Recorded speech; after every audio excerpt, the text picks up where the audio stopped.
అన్ని గ్రామాల్లోని కూడా పంచాయతీల్లోని ఇళ్ల పన్నుల్ని చాలా విపరీతంగా పెంచేశారు. సామాన్య ప్రజలు మోయలేని స్థాయిలో చాలా అన్యాయంగా అశాస్త్రీయంగా ఇంటి పన్నుల్ని పెంచి మీరు కట్టకపోతే మీ ఇంటికి కరెంటు తీసేస్తామని, మీ పెన్షన్ ఆపేస్తామని, మీ రేషన్ కార్డు నిలిపేస్తామని చెప్పి బెదిరిస్తూ ఉన్నారు.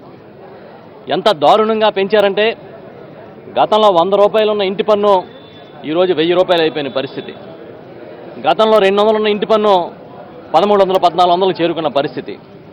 ఇదేమని అడిగితే సమాధానం చెప్పే నాదురే లేడు. ఏ విధంగా మీరు అంచనా వేశారయ్యా అంటే చెప్పే ఒక అధికారి కానీ ఒక సిబ్బంది కానీ కనపడడం లేదు. మేము వేసాం, మీరు కట్టి తీరాల్సిందే అని ఇది ప్రభుత్వ ఆదేశాలని చెప్తా ఉన్నారు. పంచాయతీలకి స్థానిక ప్రభుత్వాలకి కొన్ని అధికారాలు ఉంటాయి. వాటిని కాలరాస్తూ రాష్ట్ర ప్రభుత్వం నేరుగా ఉత్తర్వులు ఇచ్చి ఇంటి పన్నుల్ని పెంచేయడం అనేది ఏ విధంగా న్యాయం అని చెప్పి, ఏ విధంగా సబబు అని చెప్పి వైఎస్ఆర్ పార్టీ ప్రశ్నిస్తూ ఉంది. ఒక పక్కన ఇంటి పన్నులు పెంచి మళ్ళీ పైగా దాంట్లో చెప్తా ఉన్నారు నీటి పన్ను అని చెప్పి వేశారు. నీటి పన్ను వేయడానికి మీకు హక్కు ఎక్కడుంది? ఒక్క ఇంటికన్నా మీరు కుళాయి కనెక్షన్ ఇచ్చారా? కుళాయి కనెక్షన్ ఇవ్వకుండా నీటి పన్ను వేస్తూ ఉన్నారు. లైబ్రరీ పన్ను అని వేశారు. ఏ గ్రామంలో అయినా లైబ్రరీ చూపించండి, మీకు లైబ్రరీ పన్ను కడతాం. ఒక్క గ్రామంలో లైబ్రరీ లేదు. ఉన్న లైబ్రరీలో పుస్తకాలు లేవు, చదువుకుందామంటే పత్రికలు లేవు, కానీ మీరు లైబ్రరీ పన్ను వేస్తారు. డ్రైనేజీ పన్ను వేశారు.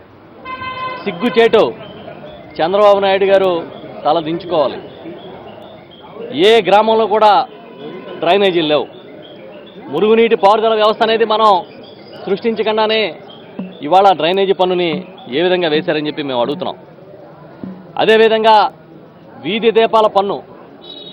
దీపాలు ఉండవు, ఉంటే వెలగవు, వీధి దీపాలకి పన్ను వేశారు. మీ ఇష్టానుసారంగా పన్నులు మోపి ఏ స్థితికి చేరుకున్నారంటే చంద్రబాబు నాయుడు గారి సర్కారు ఇక ఒక్క జుట్టు మీద తప్ప అన్నిటి మీద పన్ను వేసినట్టుగానే కనిపిస్తూ ఉంది. మీ పన్నుల పెంపుకు ఒక శాస్త్రీయత లేదు, ఒక విధానం లేదు. మీరు మనుషుల్ని, ప్రజల్ని పీడించి తింటామన్నారు. ఏదో పీడించుకోవడం కోసమే, ప్రజల్ని వేధించడం కోసమే మీకు అధికారం ఇచ్చినట్టుగా భావిస్తూ ఉన్నారు తప్ప ప్రజా సంక్షేమం కోసం పనిచేయడానికి, ప్రజల బాగోగులు చూడడానికి, వాళ్ళ కష్టాలు చూడడానికి మీరు అధికారాన్ని ప్రజలు ఇచ్చారని అనుకోవట్లే. ఎంతసేపు మీ పబ్లిసిటీ, మీ గోళ, మీ యావా తప్ప ఈ క్షేత్రస్థాయిలో ఉన్న సమస్యలు మీరు పట్టించుకోరు. అందుకే మా జగన్మోహన్ రెడ్డి గారు, మా పార్టీ అధ్యక్షుల నాయకత్వంలో ఆయన ఆదేశాల మేరకు ఇవాళ తూర్పుగోదావరి జిల్లా వ్యాప్తంగా కూడా అన్ని మండలాల్లోని ధర్నాలు నిర్వహిస్తూ ఉన్నాం. ఇంటి పన్ను పెంపు అశాస్త్రీయము, మీరు ఇది విధంగా పెంచడం అనేది న్యాయం కాదు, ఇది కరెక్ట్ కాదని చెప్పి మేము చెబుతూ చాలా పెద్ద ఎత్తున వైఎస్ఆర్ పార్టీ తూర్పుగోదావరి జిల్లా వ్యాప్తంగా ఆందోళన ప్రారంభించింది. గత వారం రోజుల నుంచి ప్రారంభించిన ఈ ఆందోళన ఇంకా ఉధృతం చేయబోతా ఉన్నాం.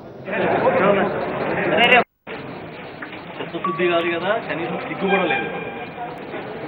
మేము తీసుకొచ్చిన ప్రాజెక్టులన్నీ కూడా చేసుకుంటూ ఆ రోజున శిలాఫలకాలు తీసి పక్కన పడేసి శాస్త్రీయంగా ఉండాలి కదా. దయచేసి మీరు వాళ్ళకి ఏదైనా ఒక ఆదేశాలు ఇచ్చి పంచాయతీలో ఉన్న ఆఫీసర్ ఇచ్చి చేయకపోతే అన్యాయంగా ప్రజల మీద భారం పెట్టినట్టు అవుతుంది. సీరియస్గా తీసుకున్న పార్టీ పరంగా కూడా మీరు కూడా ప్రభుత్వాలు పంపించాలని చెప్పి కృతజ్ఞత చేయించాం. శిలాఫలకాలు తీసుకోవడం ఏంటి సార్ అసలు?